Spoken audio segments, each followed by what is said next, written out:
Hello and welcome to Kentucky Derby 148. Today I'm going to go over all 20 projected starters for this race with post positions drawn. We're going to go in post position order from 1 down to 20.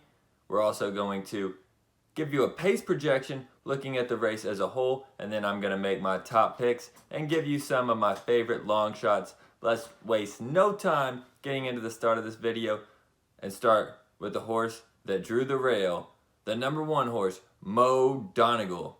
Mo Donegal definitely has a chance at 10 to 1. It's actually Irad Ortiz's second year in a row drawing the rail. He was on number 1 Known Agenda last year's Kentucky Derby. And Mo Donegal comes off a good win in the Wood Memorial up in New York. But here's a race where he met 2 Derby foes in the Holy Bull in Simplification, and of course the winner of this race was White Abarrio.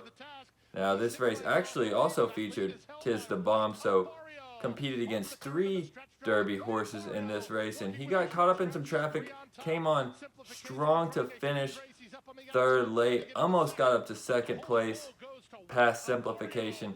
But what's really important for Mo Donegal is the distance. And this race was just a mile and a 16th at the Holy Bull.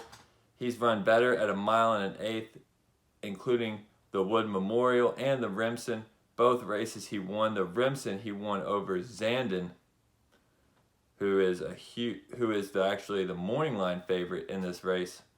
So Mo Donegal has a good chance here at 10 to 1. Definitely a horse you got to keep your eye on. He's going to be coming from the back, but if he gets the right trip, if he can sneak through on the rail, he's got a really good chance to finish strong. The number 2 is Happy Jack. Happy Jack trained by Doug O'Neill, who's won this Derby a couple of times, but Happy Jack doesn't seem like the same caliber of horse that Doug O'Neill has had in Derbies past. He's run way behind in the California Stakes races to get to this Derby, and the Robert Lewis finished 5th, 3rd in the San Felipe and the Santa Anita Derby, way back behind Taiba in that Santa Anita Derby, 12 lengths. Happy Jack, I don't think he's cut out for this race, not talented enough to get it done here. The 3 horse is Epicenter, who's not the morning line favorite, could have been, but instead is the second choice at the current moment. Led the Kentucky Derby prep races leaderboard with 2 wins in the Risen Star and the Louisiana Derby back-to-back down at the fairgrounds. And this Risen Star race, I think, was the most loaded out of any Kentucky Derby prep race. Had 5 horses that have made their way to Churchill Downs on the first Saturday in May for the Derby. 5 out of the 10 horses in this Risen Star field are in the Derby. Epicenter bested them all on this day. Took the field wire to wire. He's got early speed, which is so important in the Derby, and just kicks on effortlessly. Looks like he can keep going and keep going. Not just did he only beat 4 horses that are in this Derby, but some of the main contenders. Zandon, who is the morning line favorite, finished 3rd in this race. Smile Happy has been a big player all throughout the Derby trail, as well as Tawny Port and Pioneer of Medina. So Epicenter, he's proven it. He also won the Louisiana Derby over some talented horses. Did lose the Lecomte earlier in this year, so he's not undefeated in 2021, but lost by just a head in the Lecomte. Other than that, he's been perfect this year down in Louisiana, now coming up to Kentucky for the Derby. He's definitely a horse that's going to be right there turning for home. He might try to take him wire to wire, but there's a lot of speed in this race. We're going to cover all these horses, so he's going to have some company up front, at least early on. The number 4 is one of those horses that's going to give him that company. Summer is Tomorrow. Summer is Tomorrow, shipping in from the UAE. He finished 2nd in the UAE Derby behind Crown Pride, who's also in this race. And we'll look at the UAE Derby later. But Summer is Tomorrow is a pace setter through and through. Not as much information in this about this horse. He's run in Dubai almost exclusively in his career, 7 starts, just 2 victories. But one thing that is apparent is he likes to get to the lead early. That's what it says in almost all of his race notes. Led early, and that's what he did in the UAE Derby. Couldn't hold off Crown Pride, so he's going to have some early pace. Is it going to be fast enough to keep up with these other American horses? I'm not sure, but I think he's going to be somewhere in that front bunch early on. Can he hold on to it? That's probably the bigger question. Doesn't seem likely. It's going to be a lot to ask for Summer Is Tomorrow shipping in from the UAE. The number 5 horse is Smile Happy, one of the horses that Epicenter defeated in the Risen Star. Smile Happy might have been the favorite starting the calendar in 2022 for this Derby after his impressive win in the Kentucky Jockey Club. He ran away with this race going past Classic Causeway. Wide Barrio was in that field as well, so beat 2 Derby contenders in the Kentucky Jockey Club, which was the most noteworthy race from the 2-year-old season concerning these Derby horses. 3 Derby horses in that race, a grade 2, and it was at Churchill Downs, so Smile Happy is familiar with this Churchill Downs surface and is successful. He won on it against good competition. Now he came back this year and finished second in both his races, but let's see, who did he lose to? Epicenter and Zandon, the 2 favorites in this race. Not bad company. Smile Happy might get overlooked because he hasn't won this year, but his 2 losses are against 2 very good horses. Smile Happy's one to keep your eye on. I don't know if he can win it. He could. Don't expect him to win it, but I do think he could run really well. He's proven it here at Churchill Downs and is used to running against the top competition. The number 6 is one of those new horses he'll have to face, and that's Messier from California. One of the former Baffert horses. Of course, Bob Baffert suspended, not allowed to run in this Derby. But he has 2 horses that he trained earlier on in this year in this race, and one of them being Messier, who comes in from California. Finished second in the Santa Anita Derby, but really his most impressive race was the Robert Lewis, the race before the Santa Anita. Just dominated that field, won by 15 lengths, but who did he really beat there? Happy Jack was in that field. Nobody else that impressive. So the question remains with Messier coming in off a loss in the Santa Anita Derby. It does remind you of the last 2 Derby winners, Medina Spirit and Authentic. Both followed that same path. Runners up in the Santa Anita before winning the Kentucky Derby. Messier looking to do just that. The number 7 is the aforementioned Crown Pride, who won the UAE Derby. He's actually a Japanese horse, and the Japanese horses haven't had much success in Kentucky Derbies, but this one might be a little bit different. He was really impressive in the UAE Derby, turning for home, went around the whole entire field, and eventually ran down Summer Is Tomorrow. Has won 3 out of his 4 lifetime starts. These horses coming from across the world, you never know exactly what to expect with them. But Crown Pride has shown his talent in the UAE Derby at 1 mile and 3/16, so just 1/16 of a mile shorter than the Kentucky Derby. He's proven he can get the distance, but can he do it against a better field? It's going to be tough for Crown Pride at a price might be worth considering. The number 8 is Charge It. Charge It is a lightly raced colt. He's only ran a couple of times in his career, but when he's done it, he's been pretty impressive. Now, his most recent race was the Florida Derby, and in that race, he was in a lot of trouble. Hit the gate at the start, was behind, and ended up coming on. Almost beat Wide Barrio at the end, past Simplification, ran second in that race, but one of the least seasoned horses in this field. Just 3 starts, all of them being here in his 3-year-old season. He has early speed, and that's the thing that I think a lot of people don't realize, because he ran from off the pace in the Florida Derby, but that's because of his poor start in his other 2 races. He was up on the pace. I think he could be another one that's up a little bit further than you expect to kind of increase the pace in this race. Charge It, can he stay on late? He has the talent, but he hasn't really proven it yet. This is a big ask for a young colt right here, Charge It. But trained by Todd Pletcher. Pletcher always is successful, knows what he's doing. So Charge It, he's in with a shot. The number 9 is Tiz the Bomb. Tiz the Bomb might be one of, if not the most talented horse in the field. He's the only horse that ran in the Breeders' Cup as a 2-year-old, made it onto the Derby. The difference is he ran in the juvenile turf. He's really a turf horse in this Derby, and that might be why he could be the most talented horse in the field, but not run anywhere near winning this race, because it's just not the surface he likes. In that juvenile turf, he ran second place. He won the Jeff Ruby on synthetic. He's 2 for 2 on synthetic. He's 2 out of 3 on turf. His only loss being a second place in the juvenile turf. But on dirt, he's just 1 win out of 3 races. And his most recent dirt start was that Holy Bull we showed you, where Wyatt Abario defeated Simplification and Mo Donegal. Tiz the Bomb ran way back in that one, 7th place.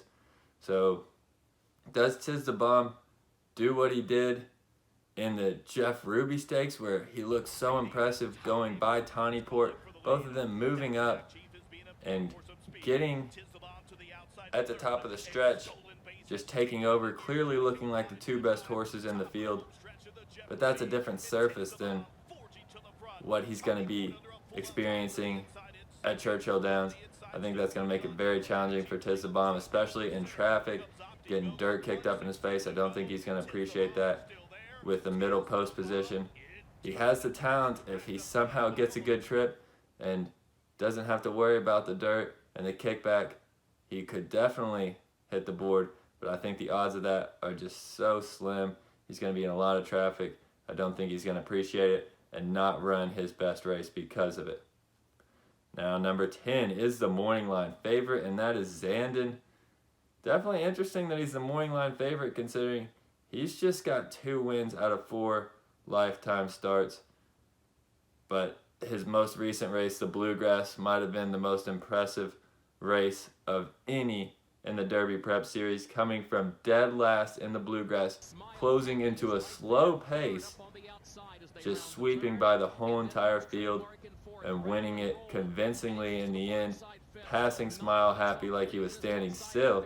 And Smile Happy was running a good race there, but Zandon just so strong and powerful. It seems like he's going to want to keep running further and further. His 2 losses were in the Risen Star and the Remsen. The Risen Star, a 3rd place behind Epicenter and Smile Happy, and the Remsen was a wire finish against Mo Donegal. So Zandon, he's raced against some of the best in this field as well, and he's come out on top 1 out of the 3 times. Is that enough to warrant him favoritism? I don't know, but he's proven that he can be right there with the big boys. He is one of the top contenders, if not the main contender in this race, as evidenced by his favoritism on the morning line, and he has every chance in the world to win if he gets the right trip. He's going to be coming from behind. There's going to be some traffic. Recently, closers haven't done well in the Derby, at least in the win column. Can Zandon change that around? Can he get the right pace set up? Can he get the right trip? A lot of question marks, but the only thing that's not a question mark is his talent. He's a very talented colt. Zandon, trained by Chad Brown. Chad Brown looking for his first Derby win. He ran 2nd with Good Magic behind Justify in 2018. Zandon might be even a step better than Good Magic. The number 11 is Pioneer of Medina, who was in a lot of those Louisiana races, in the Risen Star, in the Louisiana Derby. He likes to sit close to the pace. He's a lightly raced horse as well. Does he have the talent in this field? It's hard to say, but maybe he's got a chance. He's another Todd Pletcher trainee. It's just a tough spot because he's one of the speed horses, but there's a lot of speed horses. He could get lost in the shuffle. I think there's some other speed horses that I like better than Pioneer Medina in this spot, but he could have a chance at a price. The number 12 is Taiba.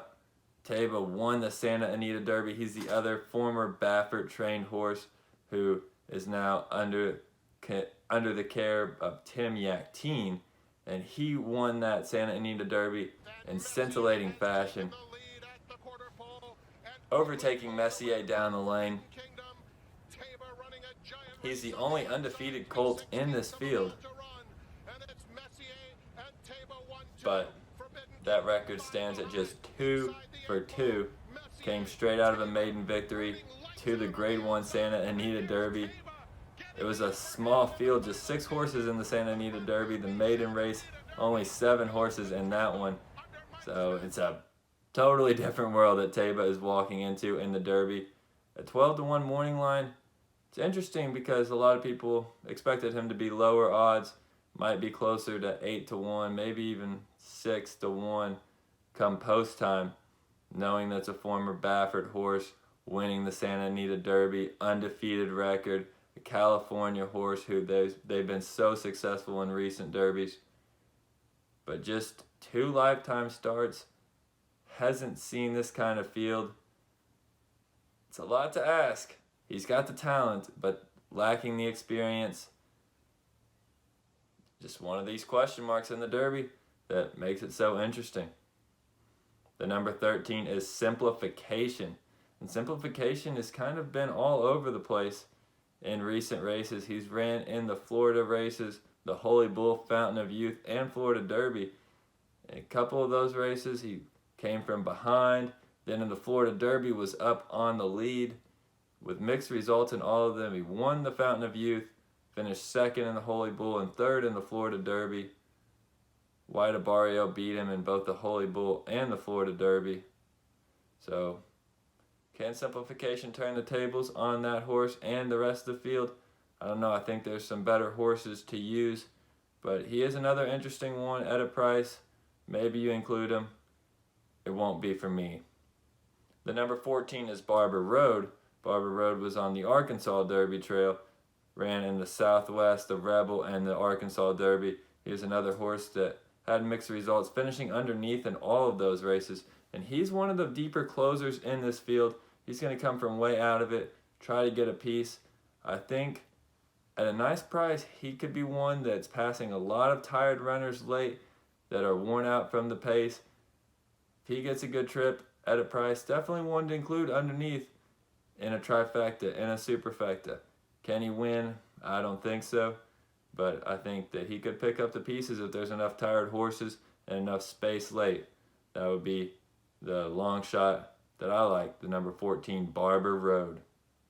The number 15 is White Abarrio, a beautiful gray colt trained by Saffie Joseph. White Abarrio has really been on a roll this year, 2 for 2, won the Holy Bull and the Florida Derby. His only loss in his career is the Kentucky Jockey Club that Smile Happy won. The thing is, that was at Churchill Downs. He's won in Florida, but can he win in Kentucky? Can he do it at Churchill Downs? He did run into some trouble that day, and the Kentucky Jockey Club got behind some horses.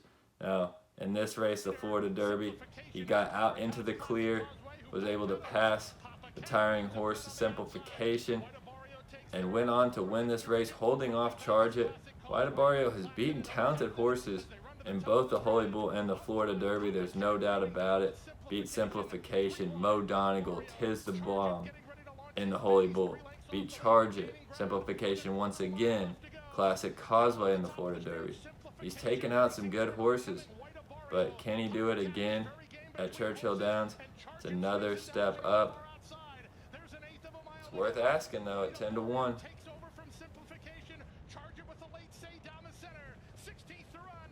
He's got the experience, and he's won some big-time races.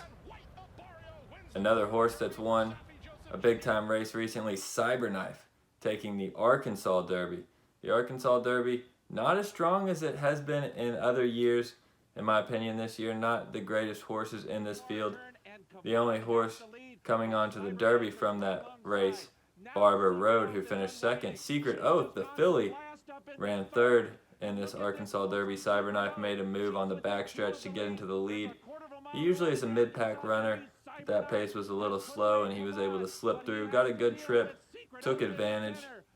He did run one other race on the Derby trail. That was the Lecomte, where Epicenter lost to Call Me Midnight by a head at the wire, but Cyberknife was well off that pace, 10 lengths back. So is the Arkansas Derby really that weak? Did Cyberknife take a step forward? I believe he took a step forward. Is it going to be enough to challenge in the Derby? That's another question. The number 17 is Classic Causeway, a horse with a whole lot of speed, but a big question mark on stamina. He's run well. He won the Tampa Bay Derby, won the Sam F. Davis, was doing great in Tampa Bay, then came over from Tampa Bay to Gulfstream Park, where he struggled mightily in the Florida Derby, finishing dead last. Just got caught up in a pace duel with Simplification and another horse. Ended up coming way behind, just didn't have anything left in the stretch where White Barrio took it. Charge It ran second. Classic Causeway is going to be there early on, most likely near the front of the pack, but I think he's going to be dropping out as they turn for home, if not sooner. Classic Causeway, a pace horse, but I don't think he has the stamina. At 1 1/8 in the Florida Derby, had no chance. Now he's going to have to go even further in the Kentucky Derby. The number 18, Tawny Port. Tawny Port was the horse that finished behind Tiz the Bomb in the Jeff Ruby Stakes, and then he came back to run on dirt and win the Lexington at Keeneland. So he has proven that he's not just a synthetic horse, can win on the dirt against at least decent enough competition, not the greatest field. Only Ethereal Road also moves on to the Derby from that field, but at least got the job done.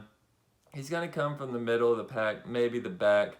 He was also in that Risen Star that was loaded with Epicenter, Smile Happy, Zandon, Pioneer, Medina. Those were the 1, 2, 3, and 4 finishers in that race. Tawny Port was the fifth finisher in that race. So a tough race for him, but tough competition. He's going to have to step it up if he wants to get a piece, but maybe he's another horse you throw in the back of those trifectas, superfectas at a nice price. If he's coming late, has enough stamina to maybe sneak onto the board. The number 19 is Zozos. Zozos is another one of those lightly raced horses in the similar way of Taba and Charge It. Taba with just 2 lifetime starts, Charge It just 3 lifetime starts, and Zozos only 3 lifetime starts as well. 2-1 in those 3 starts. The only loss in the Louisiana Derby against Epicenter, where Zozos led most of the way until Epicenter made his move coming down the stretch and went by Zozos fairly easily there, but outran Pioneer Medina by a noticeable margin. So can Zozos take another step forward in just his 4th lifetime start? It's a Brad Cox horse, as is Cyberknife and Tawny Port in this field. So Brad Cox has got 3 horses almost all in a row, gates 16, 18, and 19 here in this Kentucky Derby. Zozos might be my favorite of the 3, but it's going to be another one without experience, going to need to get a good trip and continue to improve as a lightly raced colt. The number 20, Ethereal Road, the final horse here in this field, just got in due to defections. Dwayne Lucas trains, and he's going to get his 50th Derby starter with Ethereal Road. Now this horse looked like may show some promise in the Rebel Stakes, running 2nd place, but his last 2 races haven't been very impressive. 7th in the Bluegrass, 11 lengths behind Zandon, and 4th in the Lexington, 3 lengths behind Tawny Port. Ethereal Road just sneaks into the field, but doesn't have the talent to cut it for me in this race. Now that we've gone through all 20 horses in the field, it's time to give you my pace projection for this race. So this is looking at it from right to left as they hit the wire for the first time, as they're about to go around the first turn or so. I think it could be 4 across the track.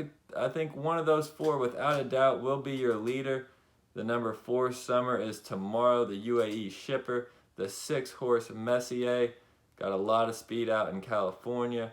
The 8 is my surprise horse that's going to be right up there, Charge It, who has been on the lead in 2 out of his 3 career races. The other one is when he had problems running into the gate at the start of the race, and the 17 Classic Causeway. All 4 of those horses have a lot of speed, as does Epicenter.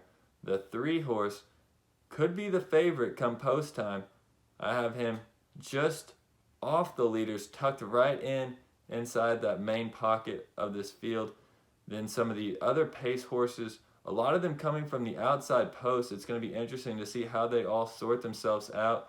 You've got horses like Pioneer Medina, Teva, Simplification, Wide Barrio, Zozos, all that have shown speed in races, and I think want to be forwardly placed. How are they going to sort themselves out? That's going to be interesting as they head for the first turn. And then tucked away, some of those other horses that I expect to see come running late in this race. The number 5, Smile Happy, being one. The 10, Zandon, the morning line favorite. The number 1, Mo Donegal, are all going to have to make up ground as they turn for home. And when that happens, I think some of these pace horses will be dropping out of it. The 4, Summer Is Tomorrow, the 17, Classic Causeway, both probably backing up, which will leave Epicenter, Messier, Charge It right there in that top flight with Zozos, Wide Barrio, and an oncoming Smile Happy, Zandon, Mo Donegal. How do I see it all shaking out? Here's my top picks for the race. My number 1 pick is Epicenter. Epicenter, trained by Steve Asmussen. I think this might be his time to finally get a Kentucky Derby victory. Epicenter has just been so impressive this year, even in his loss, facing extreme pace pressure. He might have to face that again, but now he's proven he doesn't have to go eye to eye with the horse all the way around the track. He can sit off the leaders if that pace is hot, and that's what I expect he'll do. Epicenter is my top pick in this race. The next most likely horse to win, my second choice, would be Zandon, coming from behind. I think it's going to be tough for him, but I also do think the pace is going to be hot. Probably the fastest Derby we've seen in a number of years. Maybe since the Kentucky points was initiated to get into the starting gate. Zandon will come flying. Can he get up? Will he have enough time? Will he have enough space to get through this whole entire field and win the race? That's going to be a big question mark. Will Epicenter even slow down enough to give him a chance? But he is my second choice. My third choice will be Messier. Comes off that same route, a runner-up in the Santa Anita Derby, a former Bob Baffert trainee. With what's happened in Kentucky Derbies of years past, you can't leave a horse like that off. He's shown his extreme talent in the Robert B. Lewis, just running so fast. Got such a high speed figure in that one. Came back in the Santa Anita Derby. Didn't have an ideal race there, but has proven his ability. Don't want to leave him off. He's my third choice, and my fourth choice will be Mo Donegal, the number 1 horse. He did draw the rail. Not usually a spot you want to be, but Mo Donegal, I think, is fine being way off the pace early. He's going to need a good trip. That's why he's just my 4th horse, but I think he can run all day long. I think he's going to be coming. Definitely have to include him in any exotics, exacta, trifecta, superfecta wagering to win. He's my 4th choice. Now my favorite long shots, number 1 is Smile Happy at 20-1. This horse just 2 losses, 2 second places out of 4 races, 2 wins, 2 second places, and the 2 second places behind Zandon and Epicenter. Smile Happy has already won here at Churchill Downs. He's talented. He's going to be sitting in the middle of the pack. I really like Smile Happy. You're going to include him everywhere. My second favorite long shot, Zozos, coming out of the Louisiana Derby, where Epicenter won that race, but I think that there were a lot of talented horses that ran in Louisiana, as evidenced by the race before in the Risen Star, with Zandon being there, Smile Happy being there. Pioneer Medina ran 4th in that race and proved in the Louisiana Derby, ran 3rd, but the horse that he still couldn't catch was Zozos. Zozos, just a lightly raced colt, gonna have to step forward. I think he can. Another long shot I like is Charge It, another lightly raced colt. For some of the same reasons, wants to be forwardly placed, has proven that he can run well, a second place in the Florida Derby, whereas Zozos ran second in the Louisiana Derby. Had some problems in that race. Was the Florida Derby competition as good as the Louisiana Derby competition? Probably not. That's why Charge It is right behind Zozos. And fourth, my longest long shot, Barber Road. He's going to come flying. Maybe. I don't know if he's for sure going to come flying, but that's the dream there.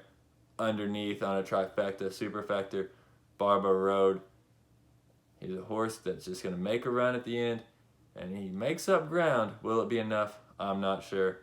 But those are my picks, my favorites, my top contenders, and my favorite long shots. What do you agree with? What horses am I leaving off of these lists? Please let me know in the comments below. Who are your picks? Who are your long shots? What sort of assessments you agree with? It's going to be an exciting race. Always is a 20-horse field.